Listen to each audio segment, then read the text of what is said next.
Ni gurreetuuf jalatti argamtan hundumti keessan akkam jirtu nagaa keessanii anis nagaa koodha galata waaqayyoo baga nagaa taatanii jecha warroonni mana kanaaf haaraa taatan like subscribe gochuudhaan maatii kiyya ta'aa jechuudha warroonni maatii kiyya taatan ulfaadhaa galatuumaa like godhaa viidiyoo gaafa laaltan namni kamiyyuu like godhaan jajjabeessaa please like godhaa bakka warroonni ilaaltanii baatan leesh isinit argi keessan isin nurkubu like godhaa bakka dhugaa rabbii kana innaa jechuudha.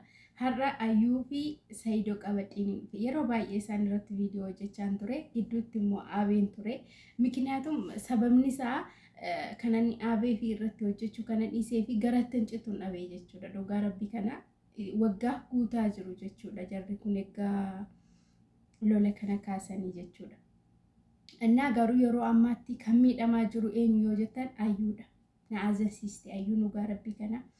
Ela ayyurraa barumsa argadda maybe ijoollee shamarranii dhiira tokko jaallattanii kan jirtan dhiirri suni gaaffii jaalalaa isiniin gaafanne taanaan annan gaafadha jettanii qophooftanii jirtan ayyurraa baradhaa jala taa'aati dhiira si jaalladheera jedhanii gaaffii jaalalaa gaafachuun dhugaa rabbii kanaa xiqqeeffamudha.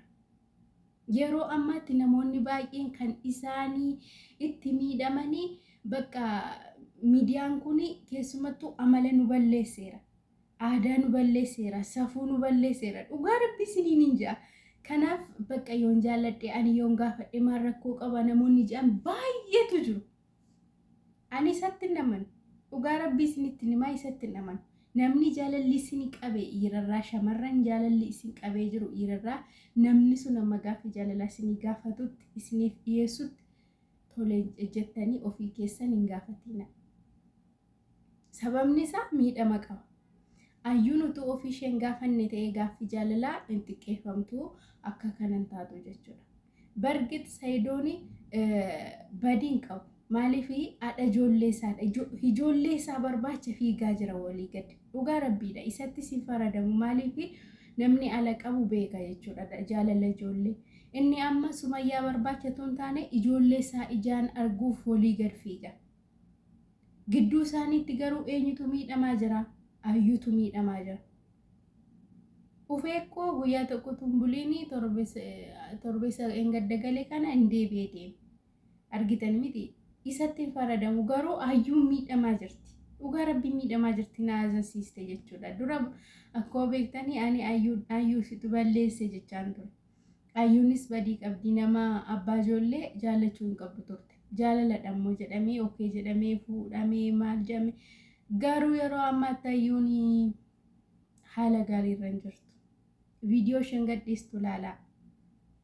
Laayikii godhaa jajjabeessaanii bakka jajjabeessaanii iddoo kaaniyyuu deemnee namoota warra kan laayikii goonaa subscribe goonaa jala fiigna miti bakka jabeessaanii mucittii kana dhugaa rabbii jabeessaanii yeroo ammaatti ayyuun viidiyoo irratti akka ilaalutti keessishee baay'ee miidhamaadha dhugaa rabbii namni ilaalee akkasumatti keessa namaa hubachuu danda'a jechuudha.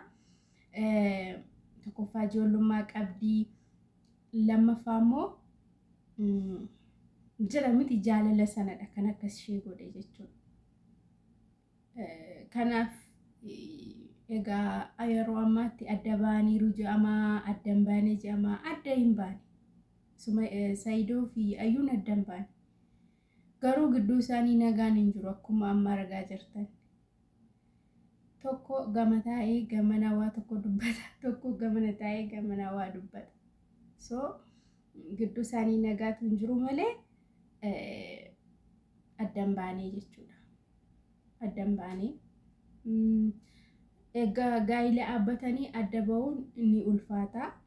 An akka kootti Sumayyaan utuu ijoollee isaa agarsiiste Saayidoon jireenya mataa isaa jiraate baay'ee natti tola. Sumayyaan immoo akkuma beekamu tawaanaayii tokkoffaa nuu taatee jirti yoo arabasmaa mul'atu.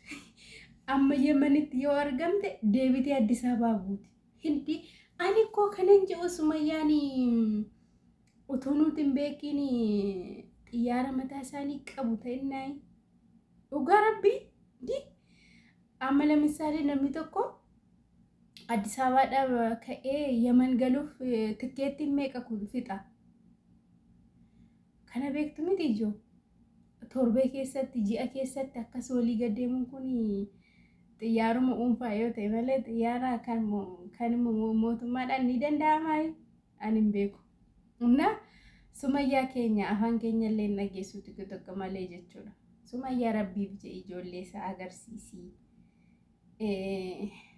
Ijoollee isaa agarsiisii bakka. Yoo isa faana jiraachuu fedhiin qabdu ta'e ijoollee isaa agarsiisii, ijoollee isaa dubbisu. Ati jireenya mataa kee jiraadhu. Dhugaa rabbii. Innis ijoollee isaaf jedhee akka kana walii gad fiigaa jira waan ta'eef jechuudha. Kabbaadiidha. Hordoftoota kiyyaa ani waan jedhuun qabu kana caalaa rabbi nageenya isaaniif haa laatu. Ayyuufis rabbi obsa nageenya haa laatu.